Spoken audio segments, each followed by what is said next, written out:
to What the Fertility Podcast. We are so excited today. We have Sarah Johnson on with us, and she's just going to walk through her journey with infertility with us, with miscarriage, chemical pregnancy, medicated cycle, ectopic pregnancy. She's going to kind of walk us through all of her journey. So welcome, Sarah.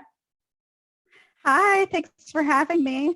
I'm kind of like the Triple Crown winner of all the things. Like I know that intro is loaded. I absolutely love it. And Sarah is someone that has a really big presence on Instagram and even TikTok, which is so cool.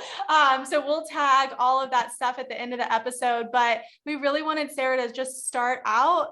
If you don't mind sharing I know you and your husband were high school sweethearts, which Amanda and her husband are as well. So I love it. No way. Yeah. So both of you have walked that very, very long journey with the same partner. So if you don't mind, just kind of starting from the beginning. Yeah. So, my name is Sarah. Hello. Hi. For people that don't know who I am, my husband, Cody, and I met when we were 15 in high school, ninth grade. Very cute, very cute. And I don't think you walk into that thinking that you're meeting your forever person, but it just kind of happened. We were together and that was it.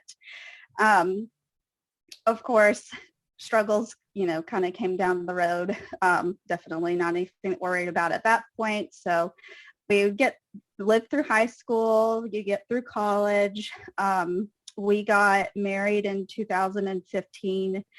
And at that point you kind of life together and you're just full adults and trying to figure out the world together. We felt like we were taking on the world together. And so for the first few years of our marriage, we were focused on our relationship and building our careers and traveling. We really wanted to go and do and see. We're both from small town South Carolina, so that's not something either of us really had an opportunity to do when we were younger. And we also kind of felt like we've waited so long for this point in our lives, and we had been together for 9 years before we got married, that we weren't rushing to get to the next life stage.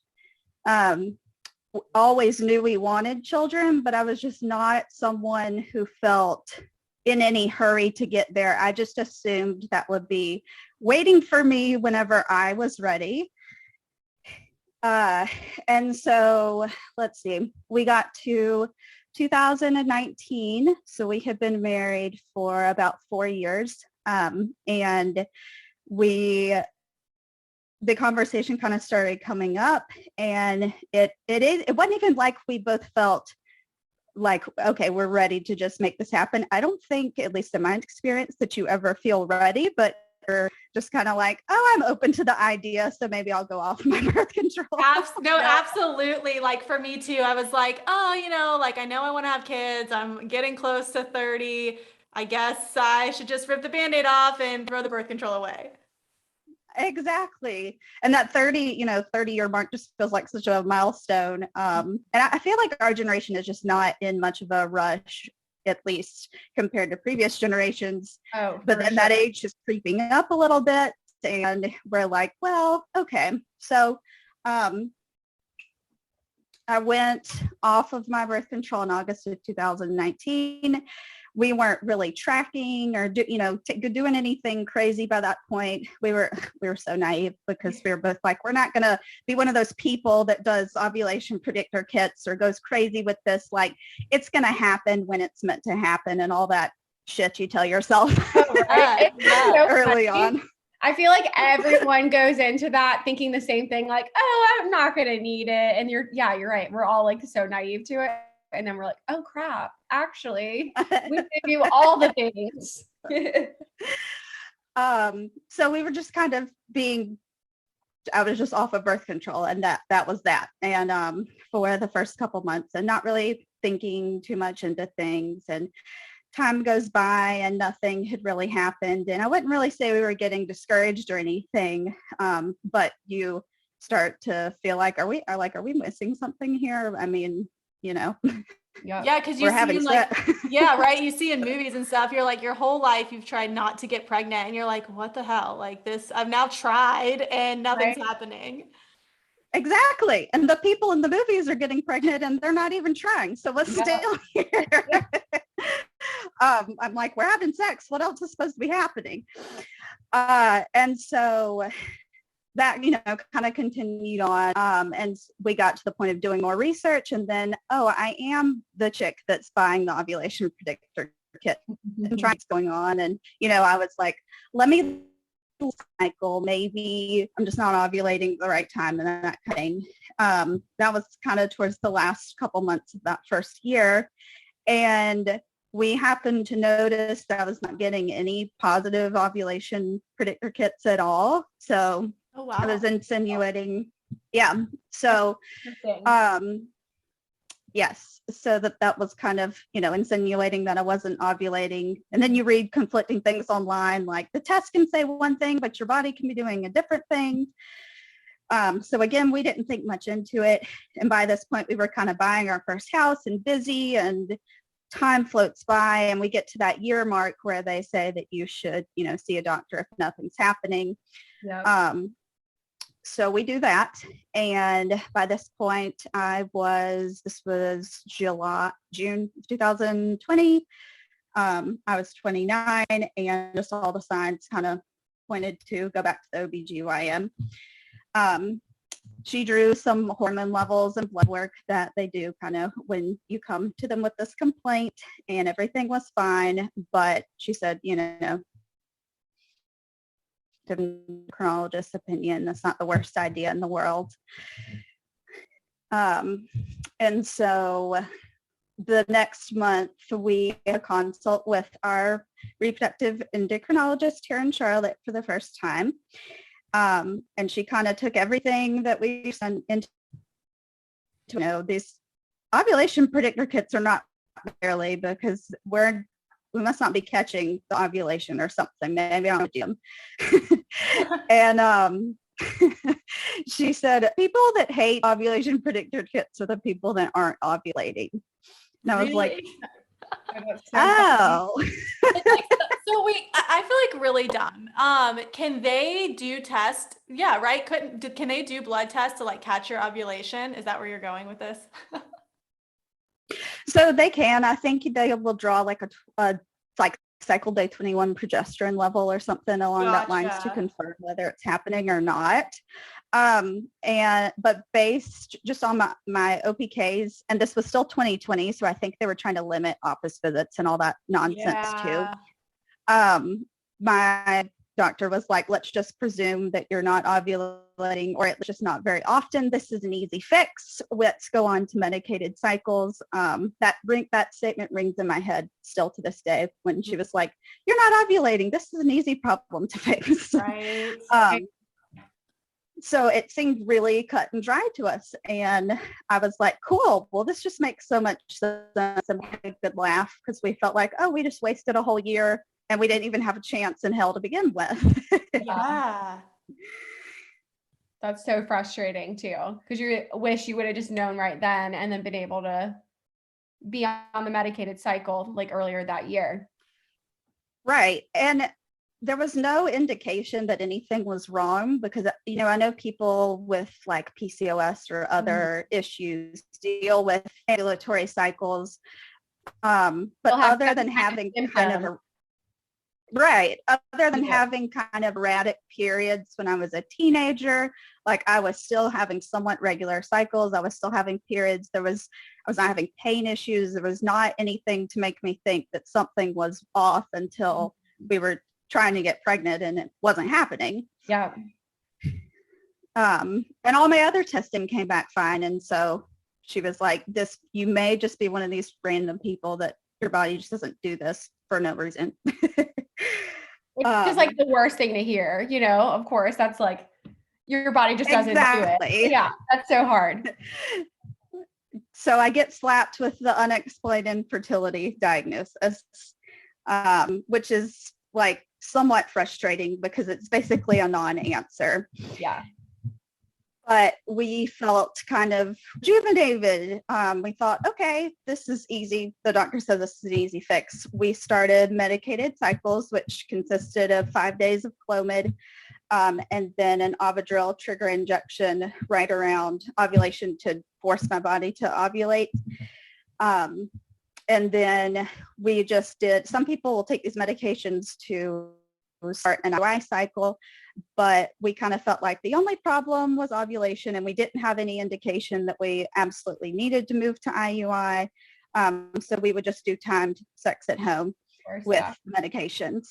My husband had also had a workup, because I know people tend to leave the male out of it, that could not possibly be a problem, but they were really proactive with him too. And his sperm analysis was totally fine. So with all that, we just continued on with medicated cycles and thought this was just going to be a Band-Aid.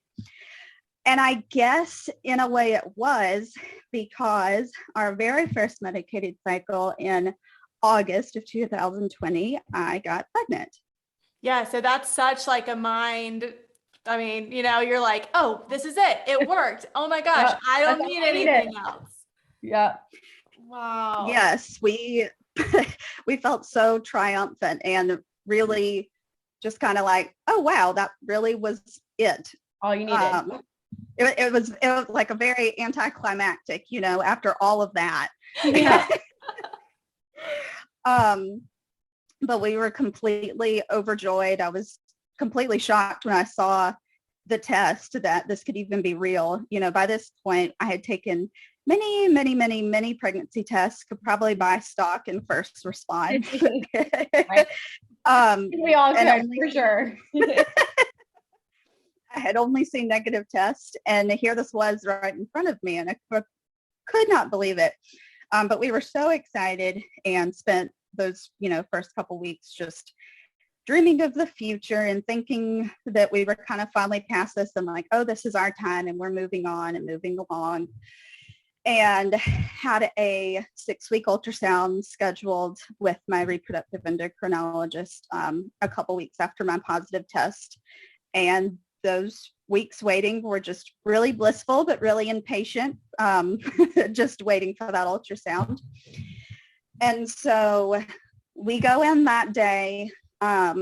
It's like carved into my memory at this point, but I'm a healthcare worker. I work at the hospital that my doctor's office was at. So for some reason I was like, oh, I'm just going to go to work and then I'll meet you there. And this is just going to be a really casual thing. And we're going to go on about our day. Mm-hmm. And so my husband and I get there, and we're sitting, you know, in the waiting room, and you're kind of thinking that you're about to come up on this moment that your life is about to change. You've waited so long for. Mm-hmm.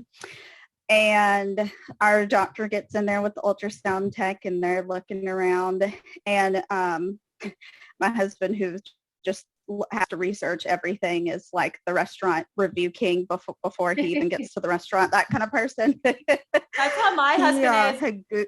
But I'm so jealous of Cody. Like Sarah's husband, I feel like gets it. Like he totally gets it. And I want to get into that later. But I remember hearing this part of your story before, and I'm like, wow, my husband like didn't even know what was going to happen in the ultrasound. He probably knew more than me, but he had Googled pictures of 6-week ultrasounds and had shown them to me, and so I noticed so that it sweet. So we both just kind of noticed that it didn't quite look like what we had seen. Mm-hmm. The doctor and the ultrasound tech are really quiet and looking around, and we're really quiet and just sitting there. And it's like you knew what was coming, but it was coming in slow motion. And then you hear that statement that nobody wants to hear of, I'm sorry, but there's no heartbeat. And we would kind of expect it at this time. I feel like I was 6 weeks, 3 days, something around there. Yeah, that 6-week, 3-day ultrasound, I feel like is always when they'll do that very first one. And like, they want to at least see the little flicker. Mm-hmm. Yep. And so it felt like the floor had fallen out from under us. You know, you wanted this for so long. Here you were. And then in the blink of an eye, it was just snatched away. Mm-hmm. And it's weird too, going into a room and knowing that your life is about to change. Like, you're either about to get the greatest news in the world or the most devastating news in the world, and there is no in between. Yeah. I think you saying that is like, so I kind of wanted, that's what I was thinking in my head. Like, you go into that ultrasound room, and so now I know this is your very first pregnancy, but like when we get down the line, you've had a couple, and you're going into that room, and I mean, for me, I just play out like, okay, like in an hour, I'm going to be scheduling a DNC, or in an hour, I'm going to get a text everybody and be like, oh my gosh, there was a heartbeat. It's so traumatic. It's such an emotional roller coaster too. Like, it is just all the ups and downs just through this in itself is just, gosh, it is not fun at all to go through. It really isn't. It's nothing but a mind game, and it's exhausting too. And we hadn't told anybody that I was pregnant at that point. Oh, you had it? Okay. And so, like, my mom had known that I was going to the doctor that morning, but she didn't know why. And I was at work, and Cody had come to meet me. So then we drove home separately because I went back to work and was in hysterics. And they were like, please go home. Sure. What did you drive? Like, that is like the question of the year. I feel like I have Sarah. no idea. And like, looking back, it doesn't even make sense in either of our minds why Cody wasn't like, leave the car here, we'll go together. But neither of us were even, I mean, you're in a complete fog. Mm-hmm. Oh yeah. I mean, you're in shock. You're like, it's this huge traumatic thing. So, and then they're asking you, what do you want to do? And you're like, that too. Know. Yeah. I'm being told that there's not a heartbeat. This isn't a viable pregnancy. And then immediately turning around and having to either make a decision or go home and think about it, think about next steps and what's about to happen to me. And I didn't know what was about to happen to me. I've never been through that before. Yeah. So I head home, I call my mom, and I think she thought that I had like a devastating diagnosis or something, because I was just sobbing and I couldn't even say it. And then finally did. But those next few days were a fog, and that was just it. I mean, you just really underestimate how devastating that is. Mm-hmm. I mean, I was one of the people before going through this that I never said this to anyone, but thought when people had early losses, at least it was early, because I kind of thought to myself that it made sense in my mind, you don't have that connection, or it's early and it hadn't even been that long and it must be easier to grieve or something. Yeah. But that's absolutely not true at all. No, and I think that's such a great point that you just made that, because I know just friends and family who, yes, have not walked through this at all. And they think the exact same thing. They're like, well, I mean, thankfully you didn't go full term, or, you are so early on, you didn't have the ultrasound. So like, you don't have that connection. But the minute that we see that positive pregnancy test, that's our baby. Like, that connection is instantly there. So no matter how far along you are, if you go full term, if you go 6 weeks, 12 weeks, whatever it may be, it's devastating at all times. So I think that's such a great point that you made that. Absolutely. And I feel terrible that I even thought that, but I know that comes from a helpful place when you haven't been through this. But when you have been through this, you just realize, like, each loss is so valid at any time point. And from the moment you get a positive pregnancy test, why would you assume anything other than this means I'm meeting this baby? Yeah. 2 weeks, 14 days is a long time to like think that your dream is coming true, especially after infertility. Yes. Yes. And to imagine that future and realize that it's not, going to come to fruition. That was really, really hard for us. And especially after kind of the whiplash of, well, we tried for a year. Oh, actually, I'm immediately pregnant with this treatment. And this was supposed to be our quick fix. And this was it. And so we were grieving for a while.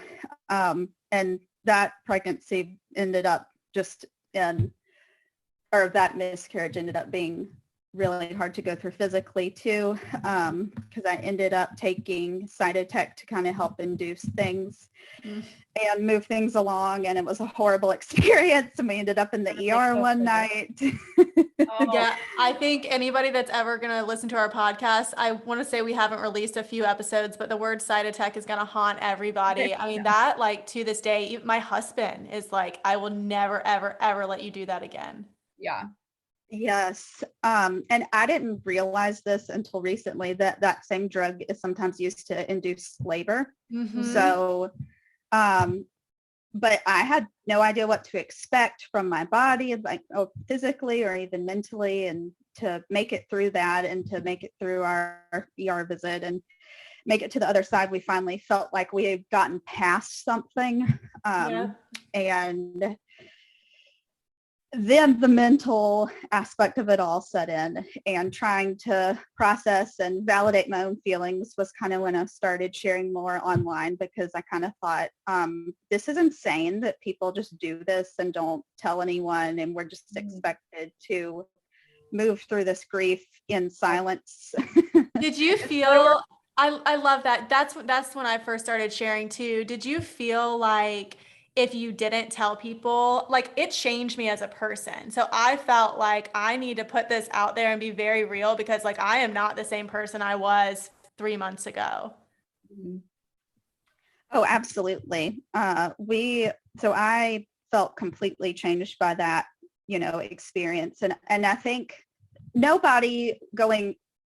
everyone else knows that a pregnancy could end in a miscarriage or loss, so that risk going into it, but you don't fully conceptualize the heaviness of that until like that veil is lifted, and then that is actually you. Yeah.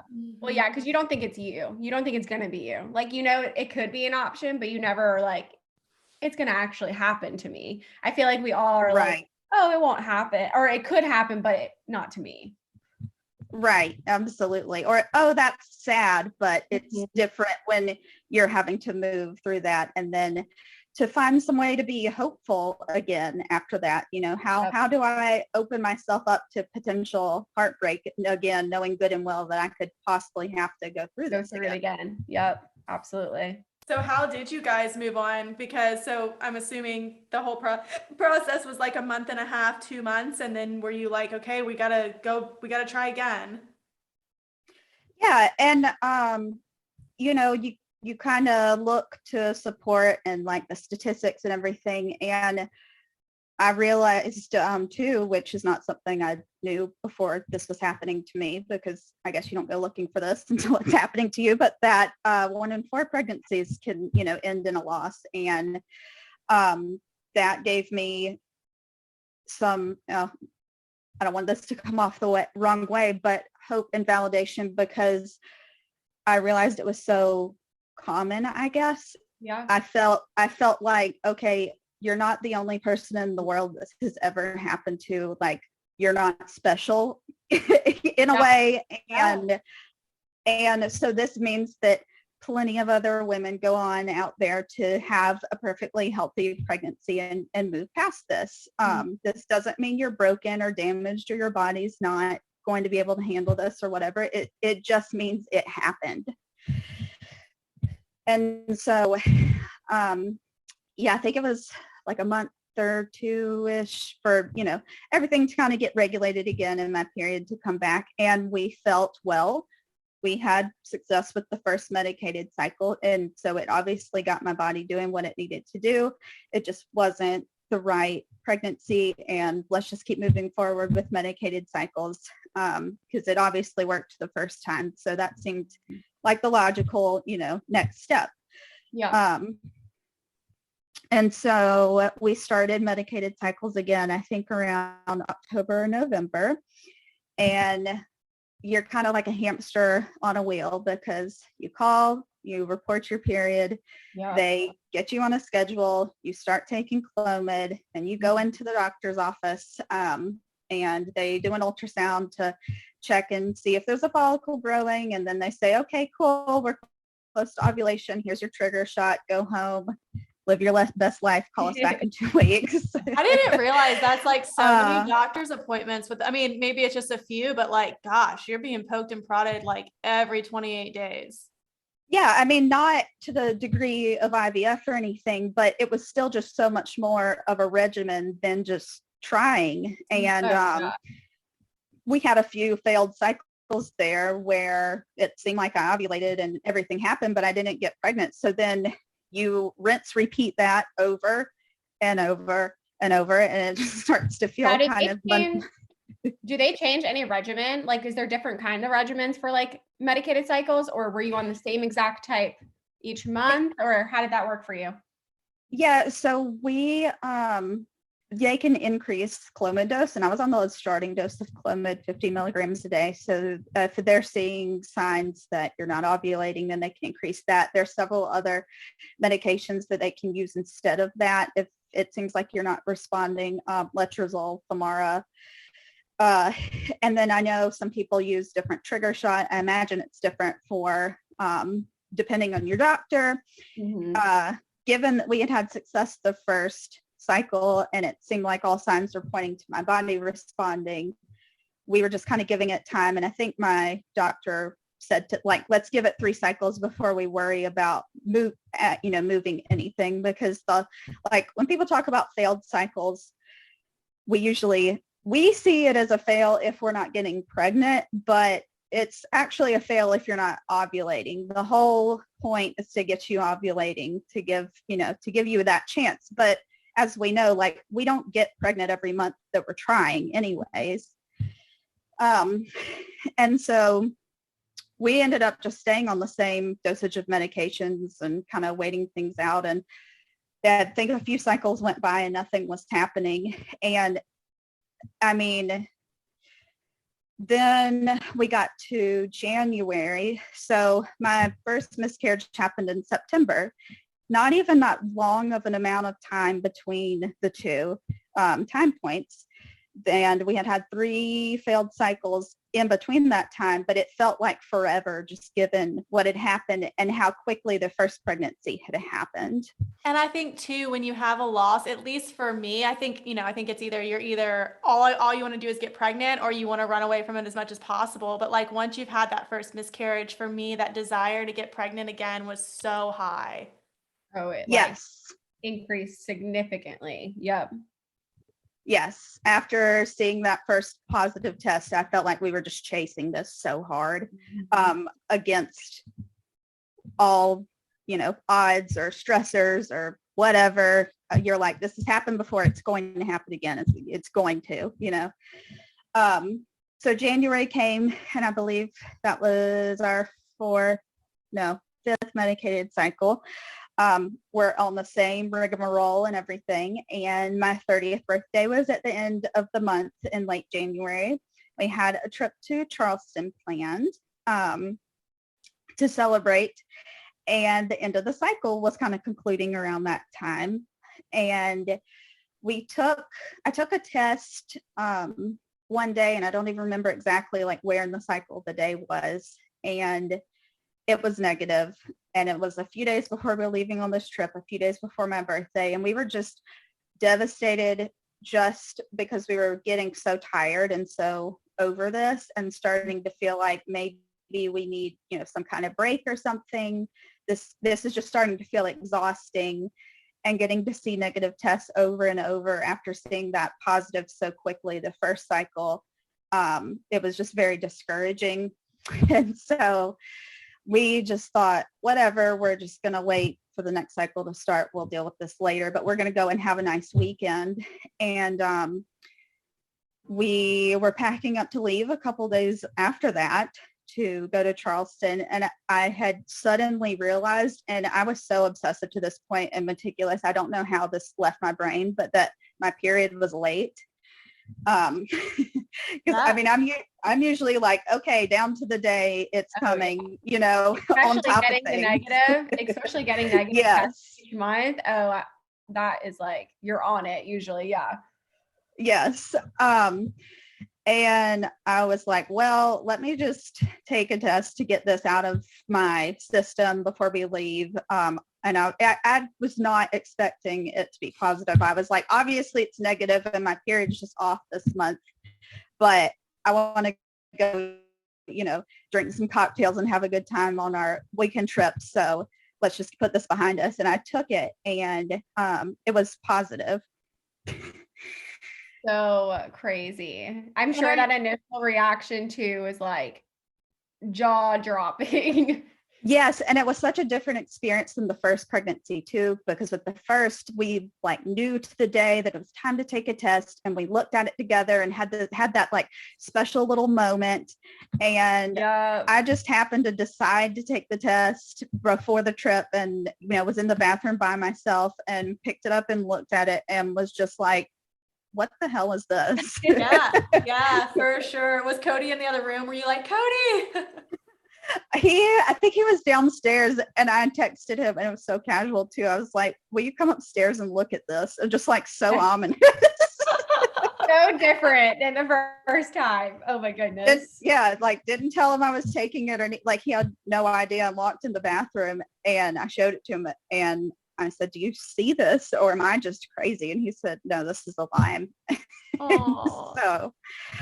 So then the like, let's go to Charleston and drink and eat our sorrows away trip turned into, oh, this is so special. Like, it's Kismet. I'm turning 30 and we finally got pregnant again. And like, we've gotten our rainbow after the storm, and this is all just going to tie up like loose bookends and a beautiful story. And that's, it. And it ended up being a really special weekend. Like, nonetheless, I had taken pregnancy tests with me, because now at this point I had a loss before. So I knew better than to think that one test was just going to be it. Yeah. And so I was watching for the line to get darker, and it was, and everything looked even better than the first pregnancy. And so we thought, okay, like, this is, really it. And so we had a special weekend just kind of walking around and reveling in that, and thought, we've been through a lot, but here we are. This is finally it. This is our time, and the road was rocky, but it led us here. And then we were going to our parents on the way back, because we did it in high school. So everybody lives kind of nearby. So we were going to swing by on the way home to celebrate my birthday.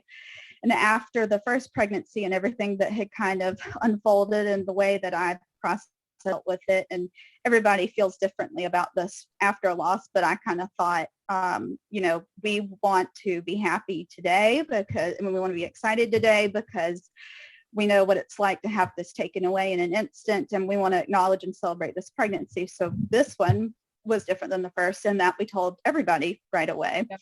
Because we kind of felt like, at this point, I was super open about what we were dealing with. And so I was just like, I know if this ends up in a loss, I'm going to tell people anyway. So that I wanted support.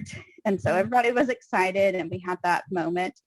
And we had about a good 24 hours, really, of having a good time after that. And then I started bleeding. It was literally the scariest thing ever to see. And it was like, oh, here is the rug being pulled out from under me again. Mm-hmm. And when you've been in that place before, and then you're returning there again, it's almost like those feelings kind of greet you as an old friend, and you're not, you're used to being here before. And so I again walked out nonchalantly out of the bathroom and said to my husband, in a way that sounds probably morbid, but well, I guess this is it then. I can so relate. Like, I can just so relate. And then it's almost like, the first one's like utter sadness, and the second one is just so much anger. Yes.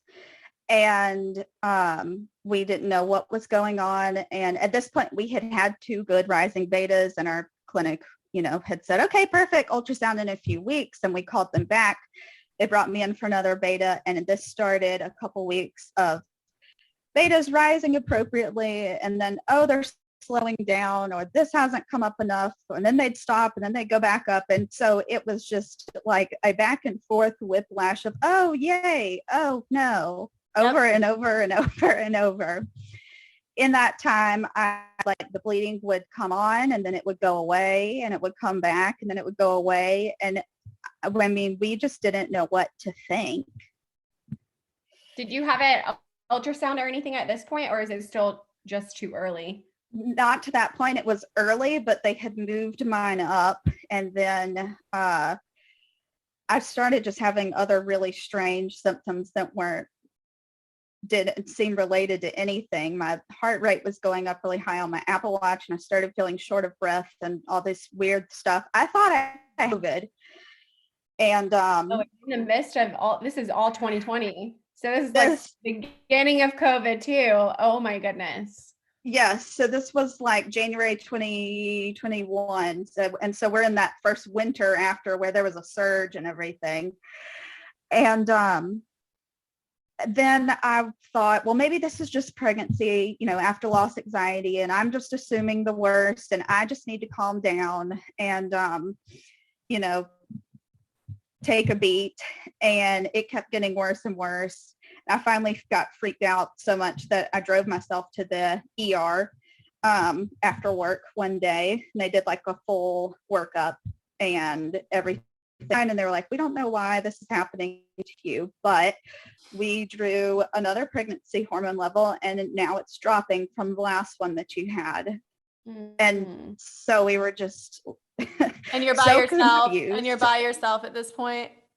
I was by myself for half of the visit. They had actually thought I had a blood clot in my lung, and so they wanted me to get a CT scan. And so at that point, I was like, I need my husband here. I can't do this by myself anymore. Yeah. So he was at least there for that conversation that our hormone levels were dropping again. And so with that information, then they moved my ultrasound up to the next day because my doctor was finally like, let's just look around. Something weird is going on. Yeah. And I go in to do the ultrasound. At this point, our COVID restrictions had changed. So with my first loss, my husband was able to be there for the ultrasound. With this pregnancy, he was not allowed to come in. So he was in the parking garage, like texting. And, I thought like, oh, once we see a heartbeat or see what's going on, if it's fine, because at this point I wasn't holding out, that this was going to turn out to be our rainbow after all of the drama over the past few weeks. But I thought, oh, maybe, I'll just turn on FaceTime and this will be fine. And start the ultrasound. And I mean, immediately it even looked different than the first loss. And my doctor was like, I'm sorry, I don't see a pregnancy in your uterus. Yep. So we're kind of going to just start looking around everywhere else and see what's going on. And I was diagnosed with a left fallopian tube ectopic pregnancy. So Sarah, I've always been curious about this. Can they actually see on the fallopian tube? Like, could you see it on the ultrasound, or they just can't see it in the uterus? So they can make assumptions, or were you able to see it? So mine just kind of, because it was still so early, just kind of looked like a mass in my fallopian tube. Like you could tell that there was swelling. Yes. But I know that some people who are diagnosed like later in pregnancy, you can actually see like a gestational sac and, things like that. Some people have experienced ectopic and seen a heartbeat and known that, it was an ectopic pregnancy and just unfathomable circumstances. And do you feel, and I from what you've shared about Cody, like he sounds like me, where it's just like research.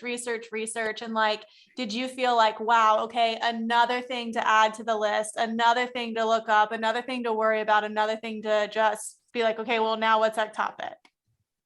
Oh, 100%. And, Googling all the things when all this is happening, but everything was so strange with me. And that hallmark ectopic sign that they tell you is, one-sided pain. And I was not having any pain at all. So I think that little glimmer of hope was just hanging in there and made me think, well, it can't be that. It just can't be. And it was. Yeah. Oh my goodness. Okay. So it was January of 21. And then early February, I had a I had surgery to remove the pregnancy as well as my left fallopian tube. Oh my gosh.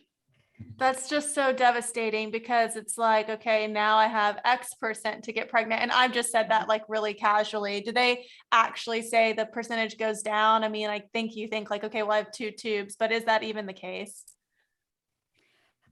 So it does lower your, and I can't remember what the percentage is at this point, but it does lower like your percent chance, obviously, because there's one less tube. But after everything, my doctor assured us, like, as long as you're ovulating, you have one functioning tube, as long as everything else is clear and fine, there, you still have a chance at pregnancy. And she said there are rare cases where the ovary on the side that doesn't have a tube can ovulate and the other tube can pick it up.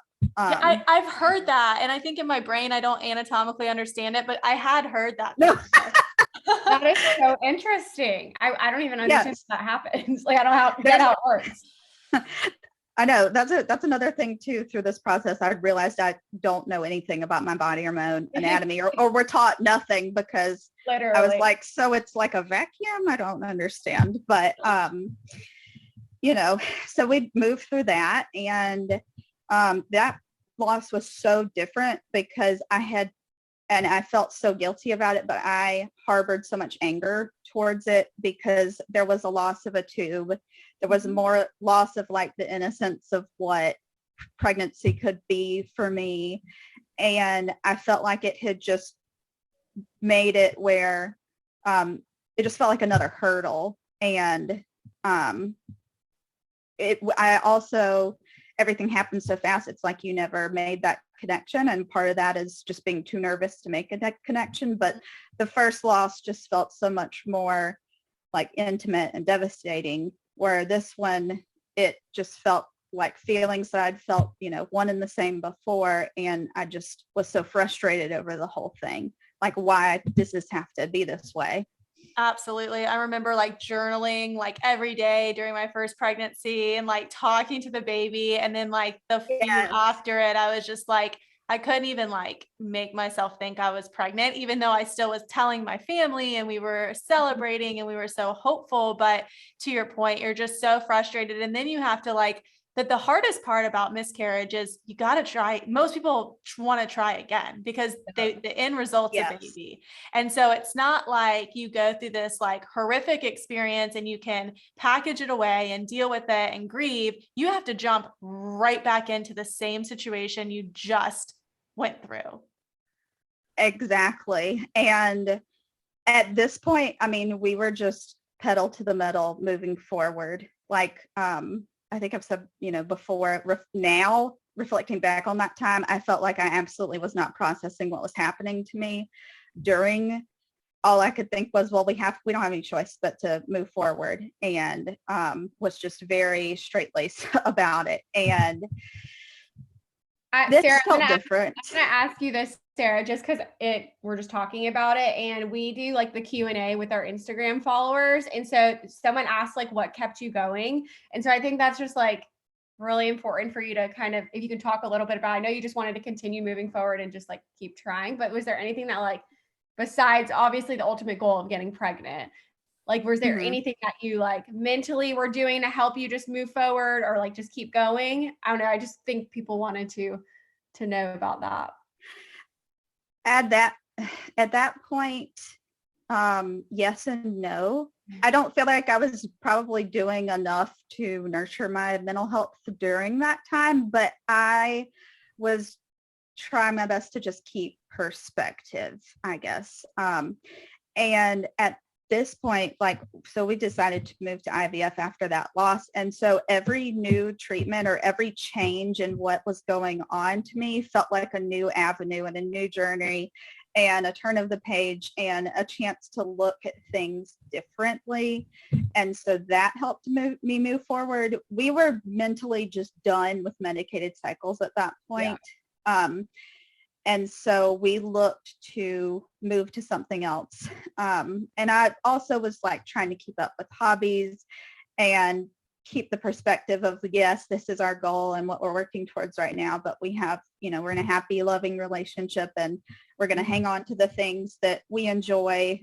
We actually took a trip to Key West after that loss while we were waiting to start IVF to just continue like traveling and enjoying ourselves and like trying to keep that in mind. Yeah. But then at the end of the day, that, then you come home and you're still just stuck with these thoughts and just wondering, like, I just wanted to know how things were going to turn out. And there's just so much uncertainty in that, I love that Oh you my said that. goodness. I was just reading something the other day where it's like, if we could be told, well, in 3.5 years, you're going to get pregnant, everything's going to go great, you would be able to deal with and walk through the 3.5 years, like going on vacations, you would make yourself busy and you'd be like, I'm fine. It's just the unknown of infertility and loss that you're like, how many times am I going to have to go through this? Is it ever going to happen? Mm-hmm. Exactly. And it's different for everyone. And you speak to people, sharing their stories or other stories who have gone on and had a baby or grown their family in other ways. And they say, keep holding on, it's worth it. And I just was getting to a point of, I don't know that this is going to be me. Mm-hmm. Like, I know that you feel this way in this perspective, but I'm not seeing it. I don't know what the future holds, Well, especially because you have such a great marriage and, you travel and you're very like lighthearted and fun. And when you go through so much loss, you start to chip away at that piece of your life. And you're like, man, is this really worth it? But then like for me, it keeps coming down to, well, I don't want to be 50 years old sitting around a Christmas tree with just my husband and I. Like, that's just my personal feeling. And so Right. like, how do you balance all this amazing stuff you have versus this one thing that you want that you keep just getting it taken away from you? 100%. And I just kept thinking, like, this can't be our whole everything, but this is where we are now. And I don't know where we'll be in the future. And that's all that we can do is, make the decisions that we feel are right to us and explore those avenues and just see what happens. Absolutely. And so at this point, you're like, all right, IVF, I'm doing it.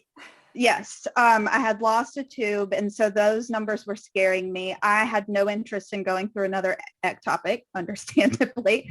And the fear of, I only have one tube left. And if something happens, this is done, was so real. And we were just so beaten down and tired of loss. And our doctor never presented that as this is your only hope kind of thing, but as this is what is statistically going to lower your risk of loss to as low as possible. We're going to make some embryos and we're going to stick that embryo straight into your uterus, and hopefully it would not migrate and become an ectopic, and there would just be lower risk there, and you can genetic test and lower your risk of another loss as low as possible. And so we thought, cool, this is, yes, absolutely. Thank you. Sign me up. I hear that's why we did it too. Yep. Yep. I thought I'm done. I'm retired from medicated cycles. This is it. I don't want to roll the dice anymore. Mm-hmm. And so we started the kind of the workup for that. We took a break in March and went to Key West. And like I said, had a, lovely trip and felt like we were resetting and refocusing and kind of coming back to ourselves a little bit, because we weren't on this hamster wheel of medicated cycles anymore. And we're just reveling in not spending the month at the doctor's office and gearing up for IVF.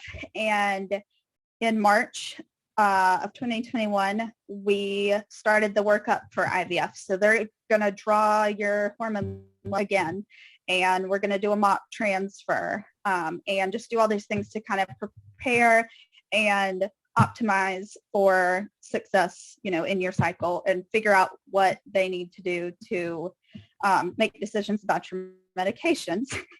And we thought that was just kind of going to be like another off month and nothing was going to happen or go on, because I'd had normal testing before and everything was fine. And so we just thought we were going to be checking boxes, and then we were moving on in April to our IVF cycle. However, my hormone panel came back that they drew, and my AMH was in the toilet. Is this the second time you've had the AMH drawn, or you're like? Yes, this was the second time. So the very first time was with my OBGYN a year before, when she referred me to my reproductive endocrinologist, and she said everything, looks fine, but off you go to the RE. Yeah. And I can't even remember what it was at that time, but it was within a normal range. And then my pre-IVF AMH was 0.27, which is crazy low within a year or two. Like, that drastically dropped. Yes, which for anybody that isn't super familiar, an AMH hormone, it kind of gives you an idea of egg reserve, so number of eggs, and that number more closely correlated with someone in their late 30s, early 40s. Wow. So it's like another thing that you just got hit with. Exactly. Oh my and this is all so relatable. It's just like I used to have like a journal, and it was like blighted ovum, chemical. Like you would just add these terms, like these stupid terms. And so now you're like diminished ovarian reserve.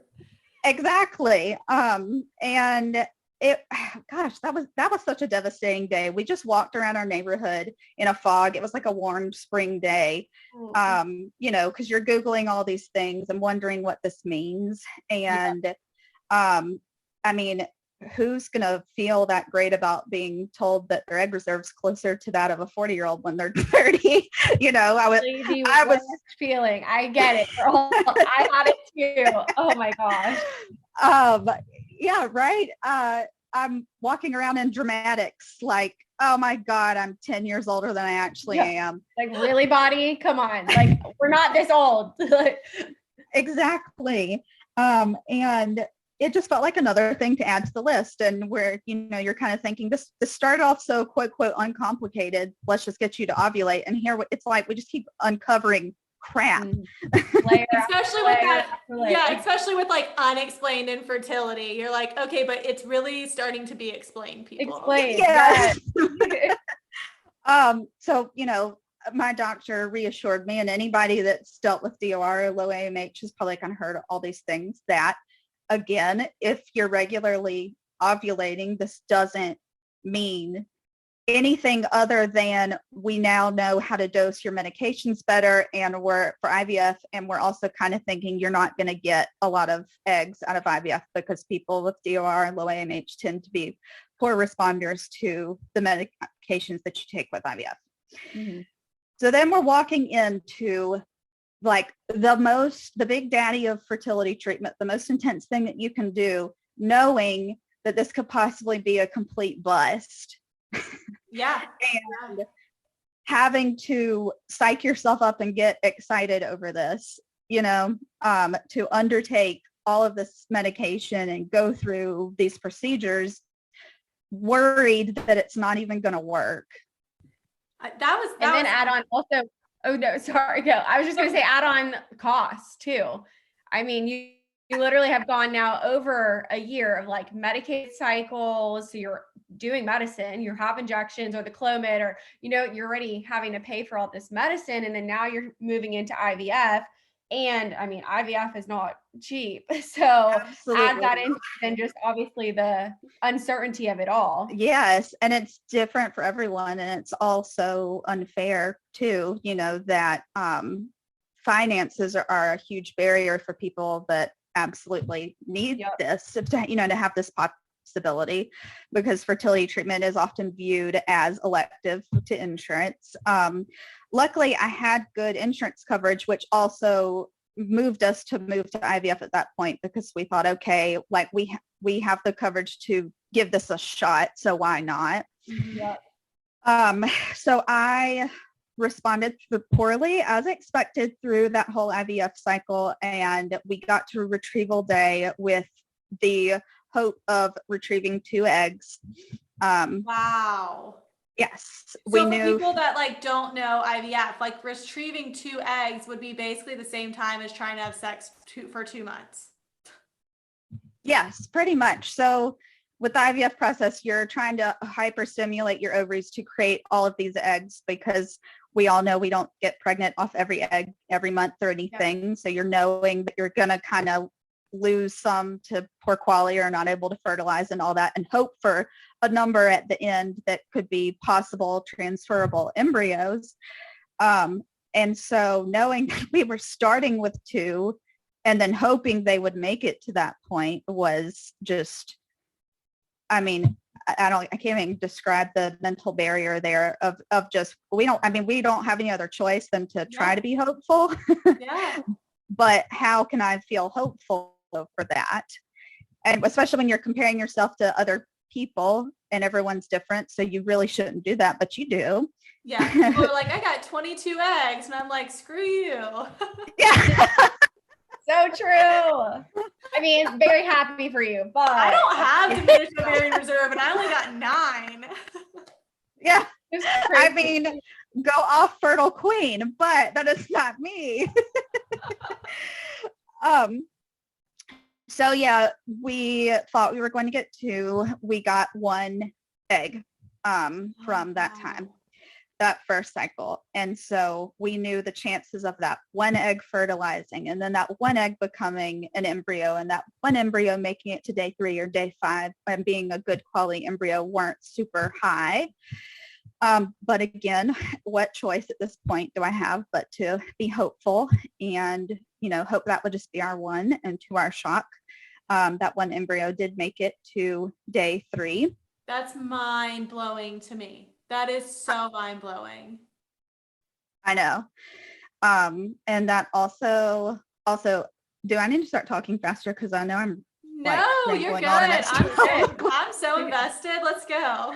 Okay. I was like, oh my God, I feel so bad. I had written this all out and I thought I was going to make this in an hour. No, I'm listening. Okay, keep going.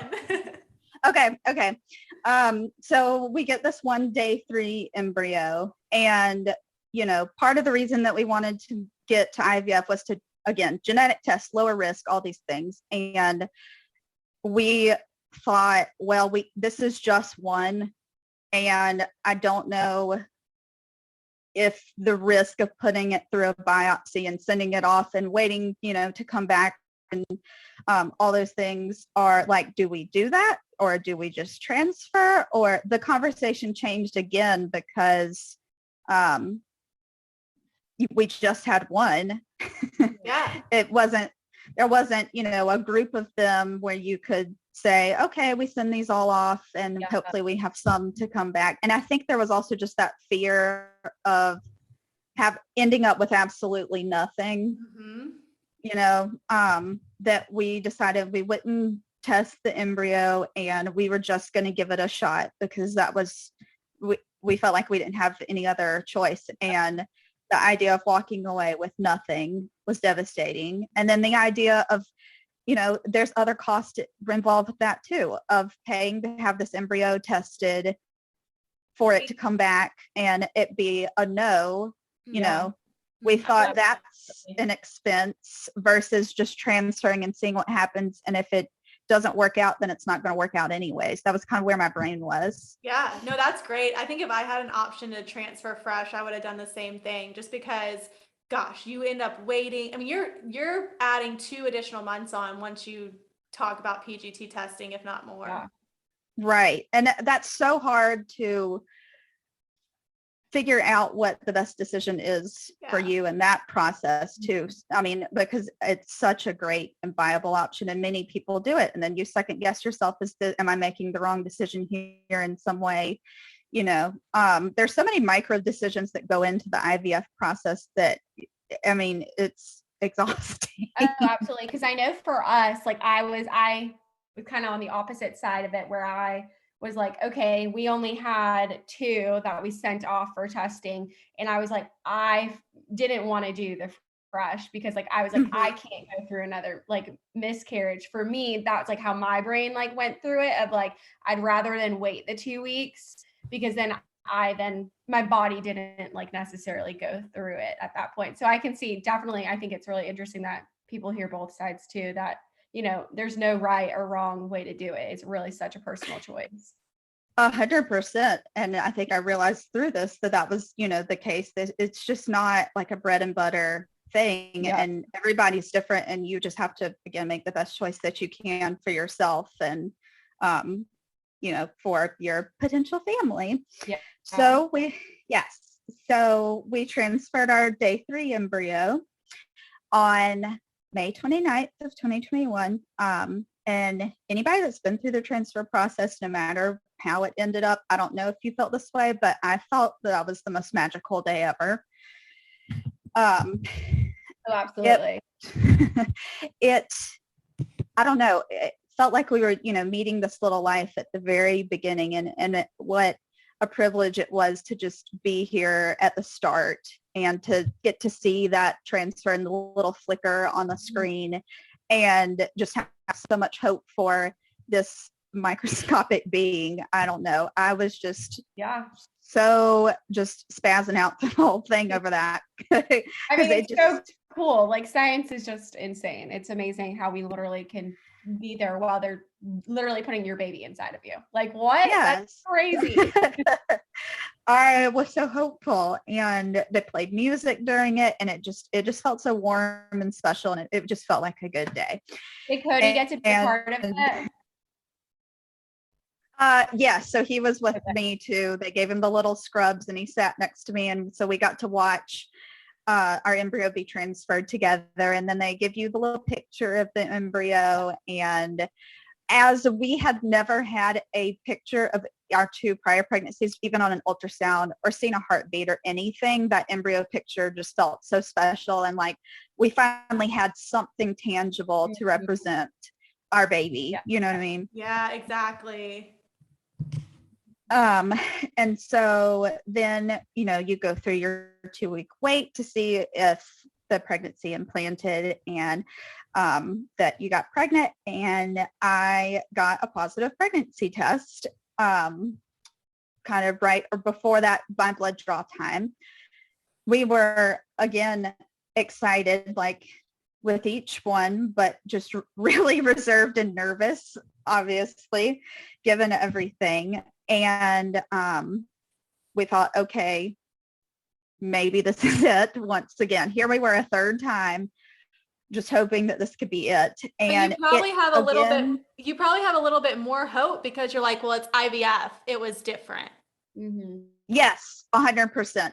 This was different than the other 2. This was a controlled experiment. This was a specially picked embryo. This was a highly graded embryo. Like, we saw everything through the whole process, whereas with the medicated cycles, or with natural pregnancy, it's all just in your body, and you don't know.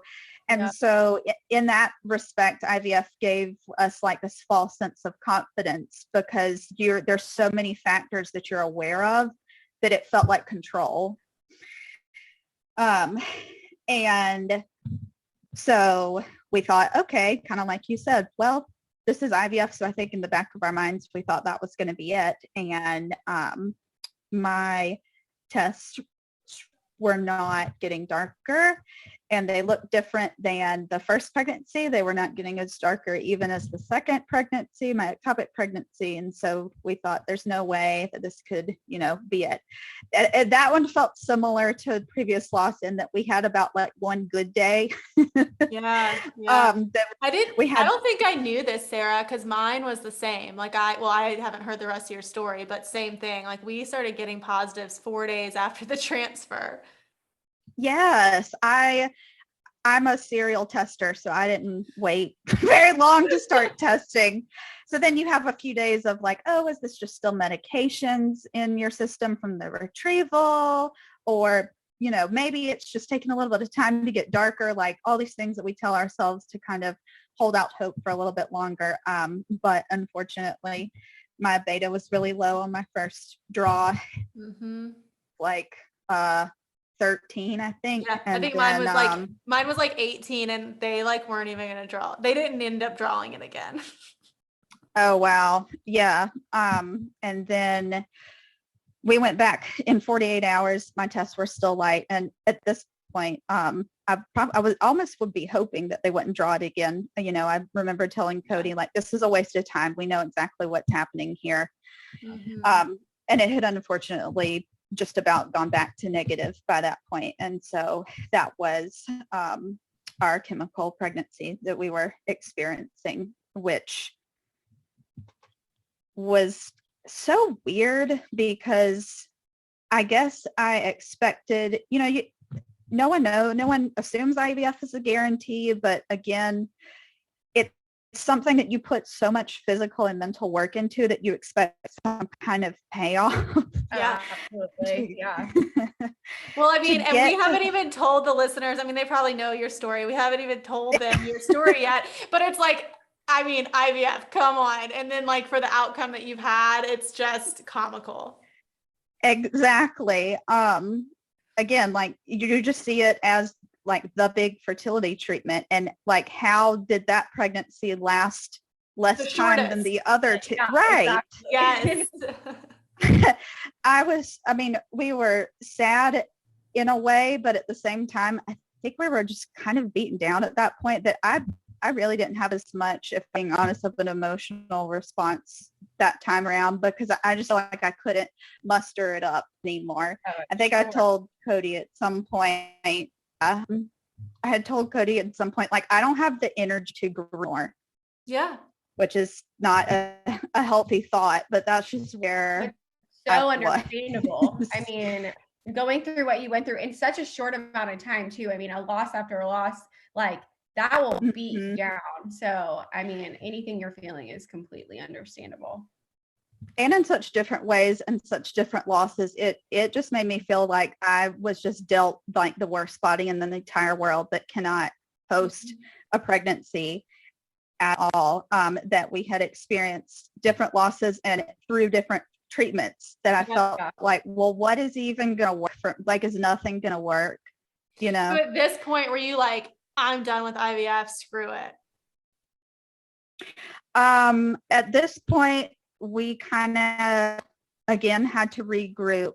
And I had room in my insurance money for one more retrieval cycle. And a lot of people too that have had done multiple rounds of IVF may have heard this before, but if you're someone that, doesn't get lucky on the first go round, then you're looking down multiple retrievals or rounds. A lot of times they'll tell you the first round is diagnostic. Like the first round, we get an idea of how you respond. But this helps us with information going forward if that's what you choose. We can change the protocol up. We know that what we did the first time just wasn't the best cocktail for you. And we know that you're just not someone that's going to make a lot of eggs from IVF to begin with. With the low AMH, producing one a month in a natural cycle or a medicated cycle, sure, but not multiple in IVF. So we know all these things, and we can take this information and maybe have a better luck with the next one. And so we thought, we went back and forth about it, and because we were so beaten down from the way the first one went. And ultimately, we thought that we were going to regret it if we didn't at least try, especially since we had the insurance coverage on the table there, that we had the opportunity to try. And I felt at this point, we just didn't know what was going on. And we knew we had the egg reserve working against us, but then you're drawing all these other conclusions about, well, maybe my egg quality is bad. I'm not getting any younger. Let's just move forward and do this next one and just see what happens. Mm-hmm. And so we signed up for one last egg retrieval cycle, knowing that it would be the last either way, because that was all that I had through my insurance. And we had already made the decision that we were not willing to bankrupt ourselves over this. Yeah. Emotionally, physically, financially, time, all of it. Oh, 1,000%. It was so daunting going into that cycle. I cried a lot through my birth control that I started out with, just because we were so exhausted and mentally, given the way that everything turned out the first time and knowing the way that my body responds, we had no reason to believe that this was not going to be anything other than a lot of physical and emotional work for no, reward at the end. Yeah. But between all the different kinds of losses and all of the different treatments and the way that things had just panned out for us so far, we had gotten to a point of feeling like this perhaps could be our only option. And what if our baby's in this next cycle? Like, we just have to try. So expectations were on the floor, but we actually had a better response with the second cycle. And so we kind of started to perk up a little bit, and we're motivated, and we thought, okay, maybe we are doing this for something, maybe this is it. I had like 6 eggs, I think, that they were seeing on monitoring. So that it was way better. And we had some renewed hope, and we get to retrieval day again. And I just thought, like, please, can we just get more than one? Because that would just feel like more. Bars on the floor. Yes. I just don't want to go through the same song and dance. If it feels different, then it can be different in my mind if we have a different number of eggs.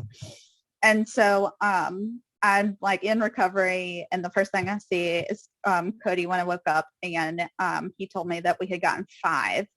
Oh, that's exciting. Awesome. And I was so excited. I thought that I had won the lottery. He could have told me, he basically told me we got 5,000. Right. So then you think, okay, I've got a little bit more here in the basket. And if naturally some don't make it along the way, we have to end up with at least just one. Like, we just have something, like, it's got to be in here with these 5. So make it to day 3, and I'm going through those days really quickly, but anyone that's done IVF too knows that every single one of those days moves at the pace of glacial passing. I mean, so true. waiting for those phone calls for how many embryos made it to this day and how many embryos made it to the next day. I felt like I was in a constant panic attack,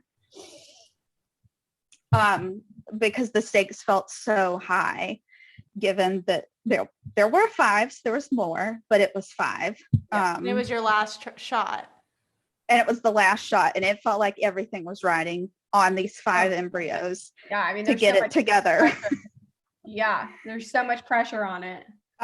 So at 3 days, we had 3 embryos, and we're so excited. However, they did tell us that 2 of them just didn't look like they were progressing along the same, plane as the one really high quality one, and they weren't sure if they were going to make it to day 5. But we still just continued to hold out some hope, and we get to day 5. We had decided, since there was multiple, we wanted to pick the best one, but we would do a day 5 transfer, the fresh transfer this time, just to make sure that we got, the best quality embryo that would hopefully give us the best possible chance. And by day 5, we did have the one viable embryo that was really good quality, and the embryologist told us that it was a beautiful looking embryo. And then the other 2, unfortunately, one had completely stopped growing, and one was very, very low quality that they said it wasn't even going to be possible to freeze. So our 2 IVF cycles ended it with exactly 1 embryo each time. Nothing in the freezer for us. And we transferred our embryo I thought my expectations couldn't get any lower than they had up to this point, but we were just like, let's just put this in here and see what happens. Yeah, and forget about it almost. You're like, I gotta just move. Yes, we were just on cruise control and had no, hopeful that this would be it. This had to be it. It was the last cycle. We weren't. And so that's kind of how we thought in our minds. And we got to the end of that transfer cycle, and unfortunately, I never had a positive pregnancy test at all from that embryo. So it's just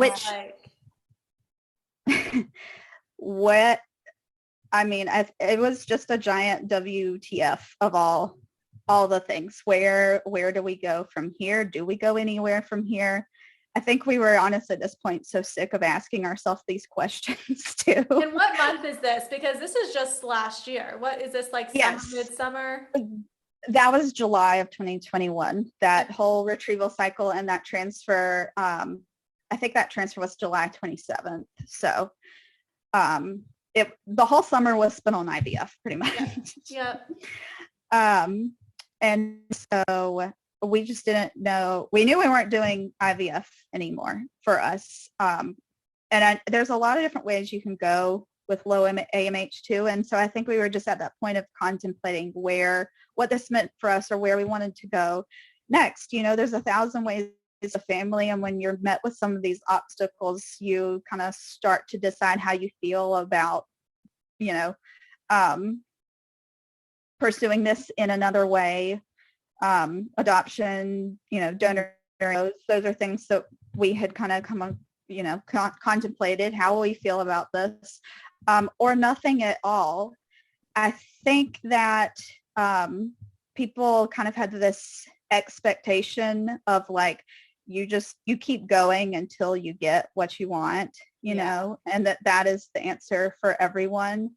But we were at a point of I just don't know mentally if I can open myself up to any other type of heartbreak, because people not dealing with these issues like to assume that other ways to build a family are a guarantee, and they're absolutely not.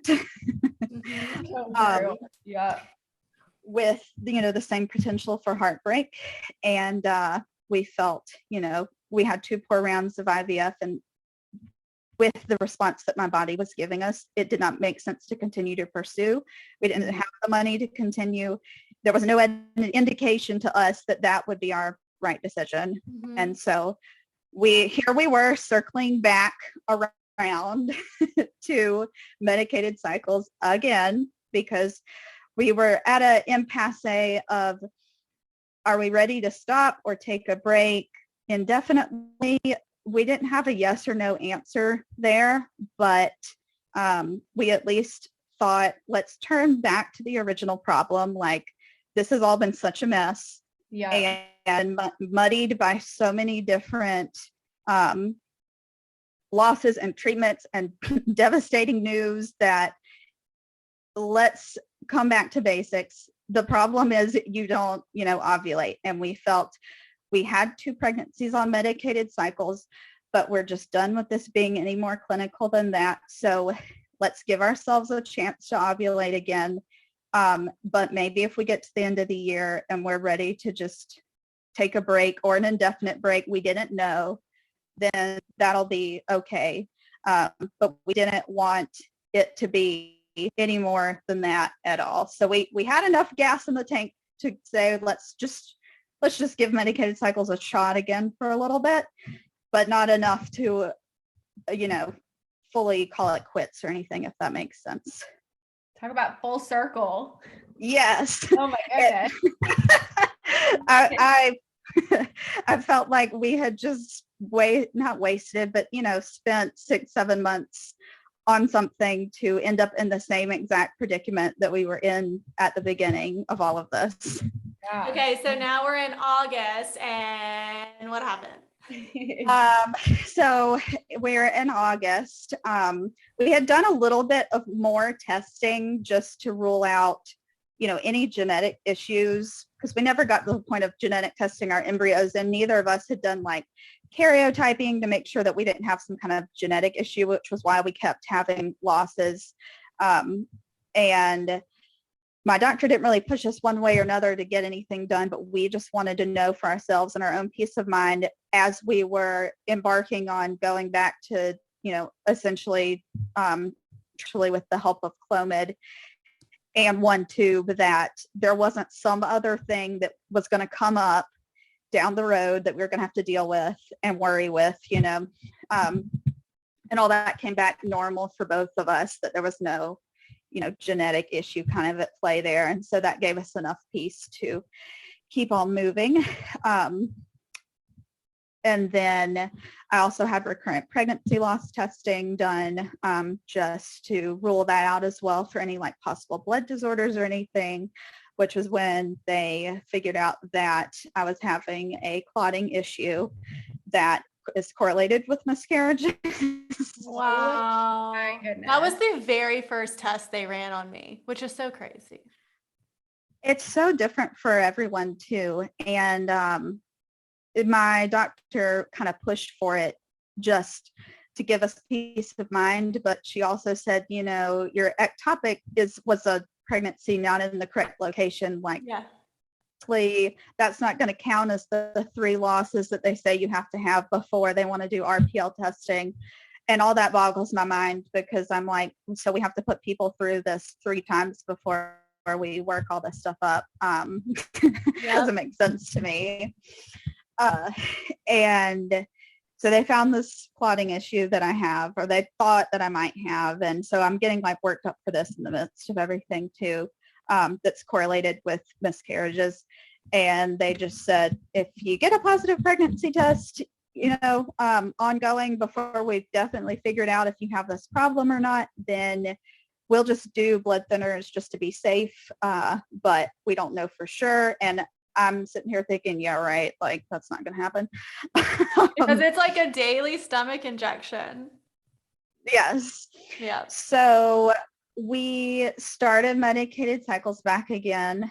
And we started to it felt like we were starting to kind of take our life back after IVF and everything. And that was at the point too that I realized that, you know, there was a lot to unpack here. I started seeing a therapist after the second IVF cycle, which was immensely helpful for me. Like I said, we were just on autopilot for most of the year. And so by the time we got to the end of IVF and like slowed down and took a second to take in the sheer amount of trauma that we had been through in such a short amount of time, it wasn't unsurprising that, you know, we were having a hard time with this, but it's like my brain caught up to my body all of a sudden. Yeah. I don't think mine's still there yet. like I was cruising for a bruise on and just didn't realize it or something. So I'd started seeing a therapist during that time. We start our medicated cycles again, and it, you know, felt like slipping back into an old routine. We were familiar.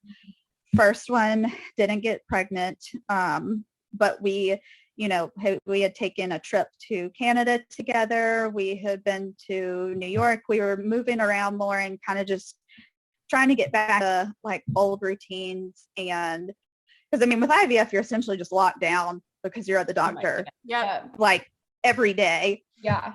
And so we were just reveling in the fact that we could live our lives a little bit more again and feel that balance between, yes, this, you know, this is our goal. We want this to happen, but this isn't everything that we're about. And I'm not going to gain all of my worth from this. I can't live like this.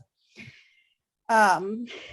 So then we had our second medicated cycle after IVF, which if you're keeping count, this would be number 7 in total. Wow. And this one was very different from the first 6 in that I did not produce a follicle at all. We got to the end of like our ultrasound monitoring where you would go in and they would give you your ovulation, your Ovidrel to trigger ovulation and all that. And I mean, medicated cycles just felt like a done deal because every month I at least made a follicle. We at least ovulated. We at least had a chance. And this was the one I had went to my ultrasound. I had 0 follicles on like cycle day 14. And I had one big ass cyst on my left ovary. Oh my gosh. That felt like it was giving us the proverbial middle finger. I mean, we just thought, okay, so now like I went into a tailspin. I had said, my body's shutting down. This is done. Yeah, I mean, at that point, it's like, are you kidding me? There's no way this can be another thing. Like, yes. I mean, it's like ridiculous at that point. Yeah. It was, I think you said this earlier, Catherine, and I know I've like nervously laughed when saying some of this stuff throughout the whole podcast, but I'm not cavalier, but at this point I thought this is just funny. Yeah. Like, oh yeah. Oh, absolutely. this is comical. This, I mean, I should sell this to Netflix. Like, Right. this is an actual joke. Like someone could jump out and say, just kidding. Yes. I mean, there's no possible way that, like, every possible thing in every different way that could go wrong has gone wrong. That is how that felt. And so we gave it another week, and I went back and had another ultrasound because my doctor was like, maybe it's just taking your body some time to respond to the Clomid this month, and still had nothing, just that cyst. And so she said, you know, maybe you're starting to build up a tolerance and we can just increase the dose on the next cycle, but I don't think this is going to happen. And this is just going to be it for the cycle. Let's give your body a break. And at this point, just plenty of people can have off cycles with medicated cycles. You know, like I said, a failed cycle is just not ovulating. It's not getting pregnant. And I knew all of that, but it felt like it was the one dependable thing in all of this dumpster fire that was the last year and a half was I take Clomid and I ovulate and that's it. And this time I didn't even grow like a viable follicle that could hopefully turn into an egg. And like I said, it just felt like my body was shutting down. And so we thought, well, I guess we'll just wait it out for the next cycle to start, and we'll go up on the medicine and we'll just, again, what can we do? We'll just see what happens. I picked myself up off the floor after all of that. And, you know, it felt like the future was getting more and more cloudy. Like, where is this going? And because up to that point, we had only gotten more devastating news that felt like each time was narrowing our chances. It felt like things were closing in or something. Mm-hmm. A month goes by and my period had not come back. And I thought that it was just clearly we were having an off cycle because I had this cyst and no growth, and I thought my body was going completely haywire. And so, like, at this point, it had been weeks since the Clomid, you know, and we had these bad ultrasounds told there was nothing there. And I was just at a point of like, what is going on in my body? And so I took an ovulation predictor kit, dusted off the old ovulation predictor kit, thinking that it might give me an indication of like where things are at, because my period had never been this late before. And the ovulation predictor kit was a blazing positive. You're like, wait, what? I just happened to get it the same day. Right. And I looked at it, and it kind of a callback to our ectopic pregnancy test. I called Cody in the bedroom and was like, look at this, and just shoved it in his face. Yeah. And I mean, at this point, he's a veteran. Did you have any pregnancy tests in the house? No, just this one. And so he was like, well, I guess we'll just give this a shot then, right? And I'm like, I mean, I guess. I don't know what to think of this. You know, at this point, I'm like, my body is lies. Everything is lies. Nothing is real. Right? It cannot be trusted. Yes, this is simulation. We're in a vortex, but okay. So we did that. And a couple weeks later, again, my period is still not shown up. I was on a work call, an interview for work, like a group Zoom interview, interviewing someone in the middle, like that's just the most nonchalant, removed from this situation I have ever felt. In the midst of that, I just decided to take a pregnancy test, thinking like, what's happening with my body? And it was positive. Oh so my crazy. Goodness. And I just like didn't even say anything. I just hung up the Zoom call. I gotta go. Yeah. You know, just not even sure what to think. Cody wasn't even at home. He was at a work meeting, and I was just sitting there like, what the F is this? And I think when I got it home and showed it to him, he verbatim said that. What the F is this? I mean, I'm sure. after all of that. Yes. So long story short, that pregnancy, at least to this point, became our rainbow. That has been a journey, but I am 20 weeks today. Oh my goodness. Wow. That is amazing. Congratulations. Thank you. It's hard to wrap my head around. These past few months where the whole thing has been emotional whiplash, but that in of itself, when we got our heartbeat scan, my RE jokingly said to us, like, see, you didn't even need us, that this had just kind of happened. Yep. And we laughed about it, but then it just makes you think, like, what was the last year? Yeah. Like, was or this more? Yeah. I know. this real? And I think really just the whole thing that I come down to when I think through it, because every story is different. And I had a lot of guilt there for a while that this was the way this ended up for me after all of this, people still struggling. But, and then you go down a rabbit hole of, well, should we have even done IVF, or did we need this in the first place, or what? Like, why, why?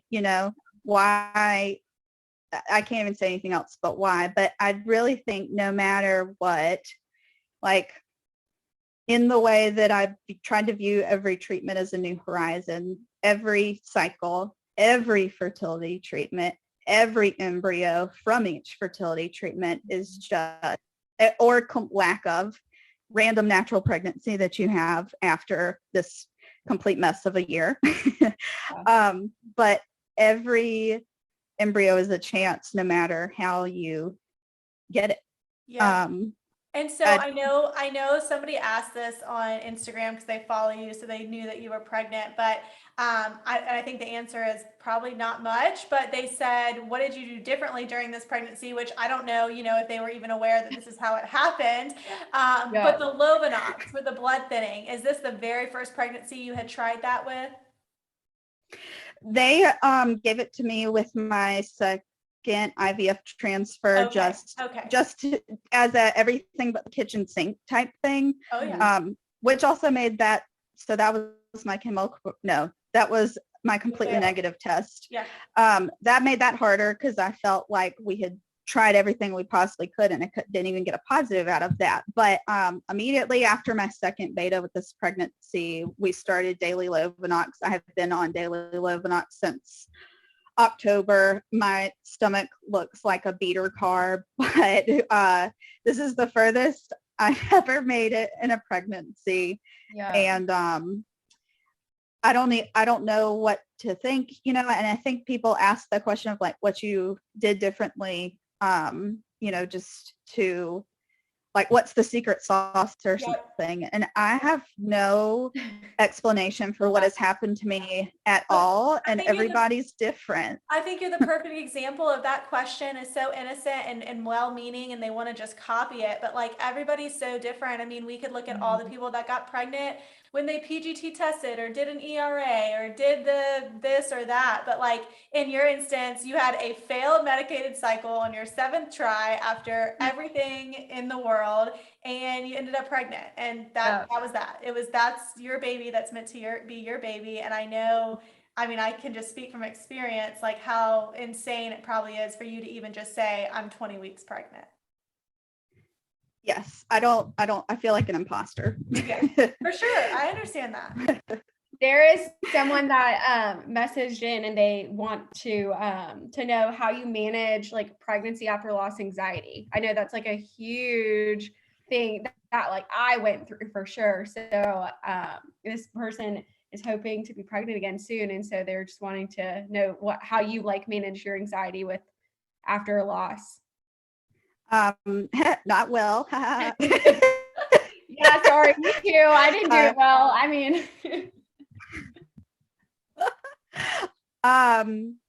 okay, so early throughout the whole thing, to this point, I have just had to take things day by day because that is all that I can do. And I am bad about moving the goalpost to the next milestone and then not feeling happy when I get there, or like, at least in my experience and to the point that I'm at, I have not gotten to a point that I feel 100% safe or that I feel 100% blissful and ready to celebrate and be excited. And I went through this really weird period of knowing that I had to try to move on from my infertility journey in some way to have some semblance of sanity. And that follows you.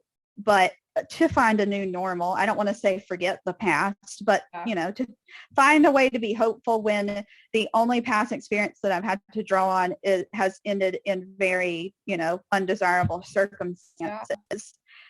And I felt I did not connect with other people that were pregnant that hadn't gone through a struggle or hadn't gone through loss. I felt very awkward talking about my pregnancy. I still feel awkward talking about my pregnancy, but it's getting easier. Yeah. But I just had to each day be like, today I am pregnant, and that is all that I could do. That was like the biggest thing that I had to keep telling myself every single day was I literally did the same exact thing. I woke up and I was like, okay, today, Amanda, you're pregnant and we're going to like enjoy and celebrate today that I'm pregnant. We don't know what tomorrow will hold, but today is a celebration of that. Yes, that was all I could do. And I tried to hang on to that. I tried to hang on to every good ultrasound and good experience, which was not, we felt like we were cheating death or something with every appointment that went well, because that had never happened before. Like, okay, the next one's going to be the bad one. Yeah. The next one is going to be the bad one. And so I really had to try to frame in my mind, this is not the same experience that I've had 3 times before. This, like, you are way past the point that you have made it with the longest that you've been pregnant. This is not the same baby. Like, this is not the same experience. And I mean, I literally had to like chant that to myself because drill it into your head. Yeah. Oh my gosh. Go ahead. It can feel so debilitating, and I don't say that to scare anybody, but it gets easier with time. And I was under no impression that this was going to be easy for me. Like, I knew that I was just going to feel different, and so I just allowed myself the grace to be like, I am different than other people. This is a different experience than other people. And that is okay. It is okay if I don't want to share like real time about my pregnancy, or I don't want to tell people how far along I am, because that gives me this fear that I'm going to have to take that news back, or, what will people think? Or it's going to look embarrassing if you share so much and then you have to retract good news again. So it's just a fine balance of protecting your heart and celebrating in the moment. That's a long-winded way to say that. Oh, I love that so much. I feel like we could probably talk for another hour. But I know. But you do such a good job. And I like what you said, like not feeling obligated to share real time. And the episode we released Monday, same thing. I think she was like she was like 12 weeks pregnant, and her too. She completely like kind of shut down her social media account and was like, I'm not comfortable sharing any of this good news. I was great sharing all my losses, but I need to do this on my time. Could you link just real quick, your Instagram and your TikTok so listeners can go find you? Absolutely. So my handle is Sarah with an H, Rogers Johnson, wherever you consume your social media. So the same thing on Instagram as it is on TikTok. Nice.